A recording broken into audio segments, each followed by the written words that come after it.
là ngồi cùng cho hay tập Noel năm A. Chắc xin là mùa để cho đi tổng cần còn chưa tăng cùng được trăm hay một cái rong tổng tổng chúc hội thánh một mùa Giáng sinh an lành và bình an. Bên cạnh đó thì bữa sinh non là hỏi đông mà coi năm tây thì ông bà mục sư thì là ngồi cần càn tầm mi ra là ngồi áp bút tầm càn burai càn trung càn càn con xe càn song bước bất càn cái nó càn vậy mặt tiền copy là ngồi cầm nó càn dan con top thêm soạn mà cần em Liên An dan cha tay thì ông cái đây chuyện nào hình kia giờ tôi lấy món quà nhỏ nhỏ bên nào rong và thì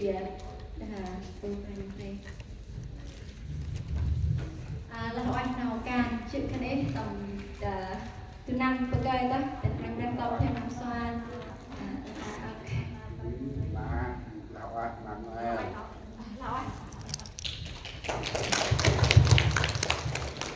trên cha đông cùng cương can game ra đó tổng lại pro trên đeo người là tên ổ về trên vừa beo vừa chimi vừa cati vừa clip vừa lui trên cha nam tiêu lão ác cần em lỡ cơ tầm prai năm tay tầm nấu can tầm nhân ra về cái nấu can trước nấu can cơi lão ác cần em lỡ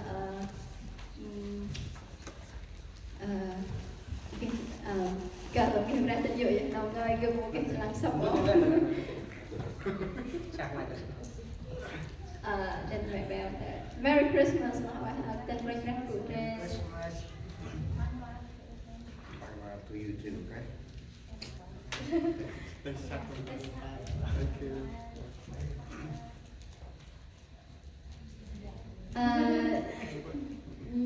Phung chấp sự ai chỉ là tập phung đun đam hen đông khăn phản kia nó có ớt cái tập phung đun đam hen giờ là hen họ là những người chấp sự trẻ và cảm ơn Chúa họ đã sử dụng những tấm lòng của mình để hầu việc Chúa. Xin Chúa ở cùng các anh. Cảm ơn. Merry Christmas. Đây là hỏi con hành là ơi cái nào là hoan mà cái này đâu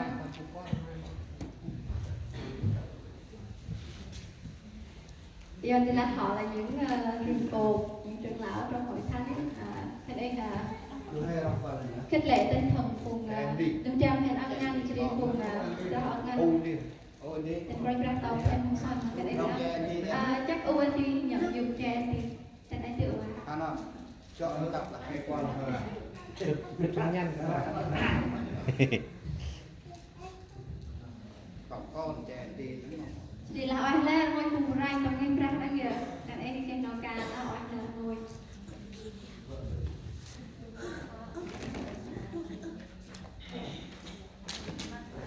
được có gì hả?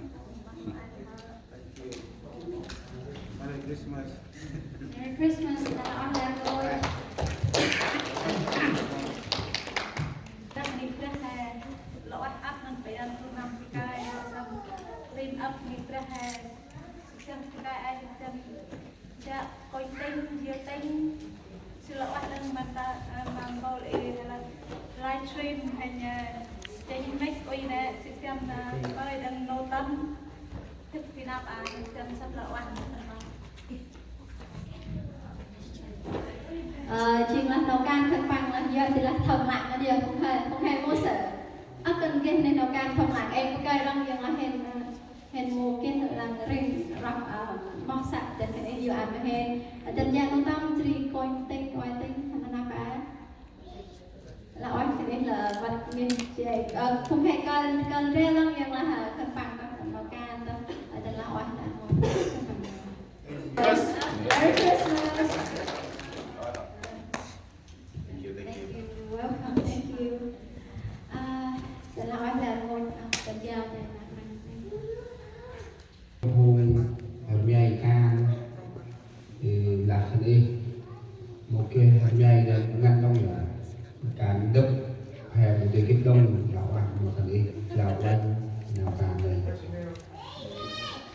nhiều cái đâu Anh kích sát mà thằng nhỏ máu kích sát anh ta này. Sorry, Kanda. Ada tak? Ngawai makan tu lah orang lain pun cerah. Ciri anh sẽ là quay mà nằm tay chị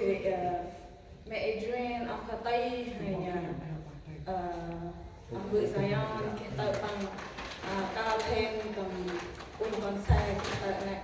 còn là bị ông gửi Zion hai nhà ông cả tay bằng một cái thì chị ông mẹ Adrian cả xong tự ăn chị hẹn kết vào nào rộng đấy ai coi có đơn ông không phải nằm đây thật sự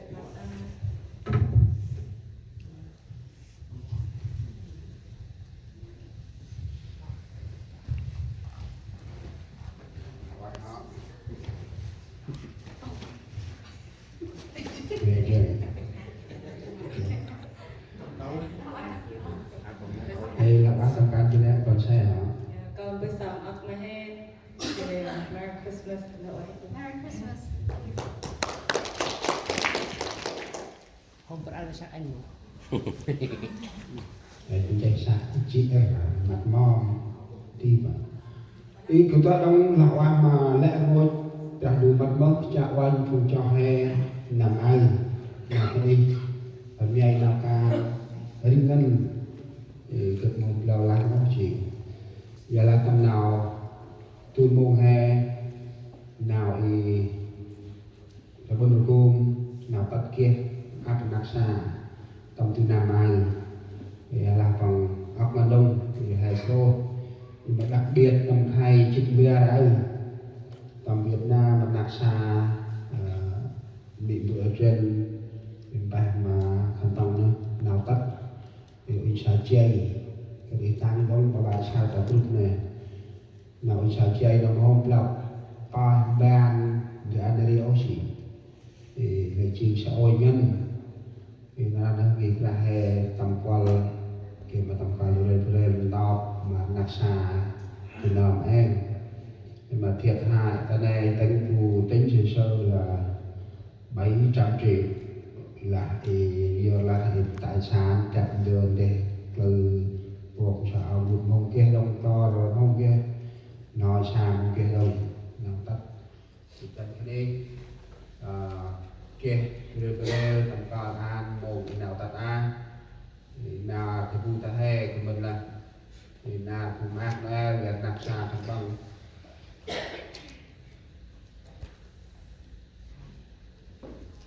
nào tập này ăn cái đồ gì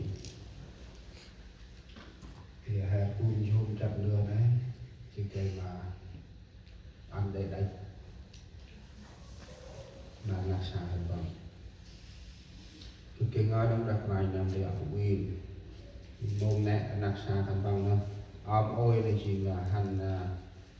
rồng nàn nó ăn đi ra thì ăn đi ra đi mong kia cũng có cái trời bạn nó hè tầm cột rồi đặt kia anh ấy ở trên trên cửa đông mày đặt đây mà có xem thì hệ tàu cái này ngày mà mua xong ấp ngọn nó hè Thái Lan thì tầm pa một ôi nước thì phải bên Tây Chu là con đúng thì cái này kia hè tất ông nó hè của nó tầm tu hay đông lẽ ngôi ông nào hè tầm Thái Lan thì giúp tân du này chích gan đi ông nào giúp vàng hè thì phần bằng này cái chích cái người thì cái đông chỉ bao nhiêu kia những bang mà văn phòng tị nạn gần sắp tập một chút này cái mà kia đơn thì chỉ phòng sò cái bài học cái này đông cái mà ôm cái này cái mà kích mà bằng sò cái mà đỡ đầu mà phải bằng cái mà bảo lãnh thì phần bằng này ta thì mà mình nào bảo lãnh này mà mình nào chức nào gơi thì cái nào được mà cho hai đông thì xong nay chỉ nào của anh hè kích cái thông tin ở ngoài Thái Lan thì ta kích mua sao mà phải bằng mang nước thì ôi nước chỉ là phần bằng rằng nào tại quân ta đi lẹ ngồi phần bằng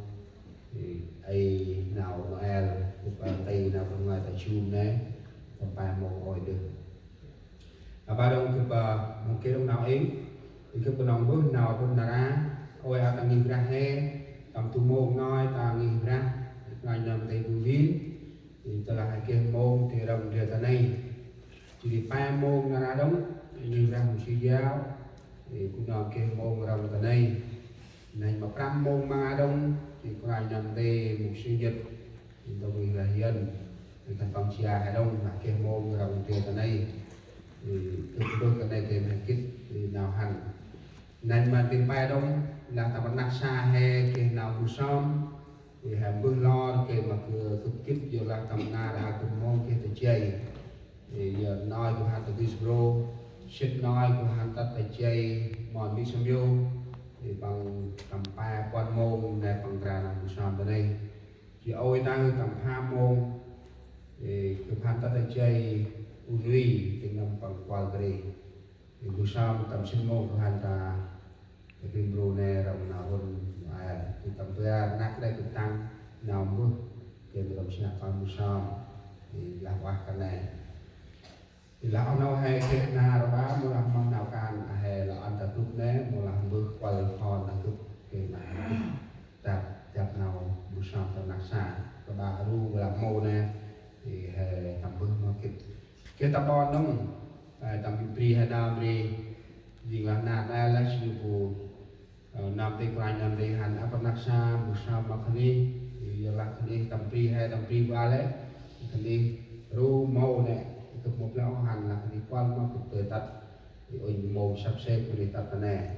thì là tầm mô thì lại dân là cao điểm này thì cái tên là cực tới tắt đông là cách tầm khu hay nào mà thì cực chơi so hình chặt chỉ là tầm greenery đợi ta ra bằng cái môn trường đấy thì ví dụ nào này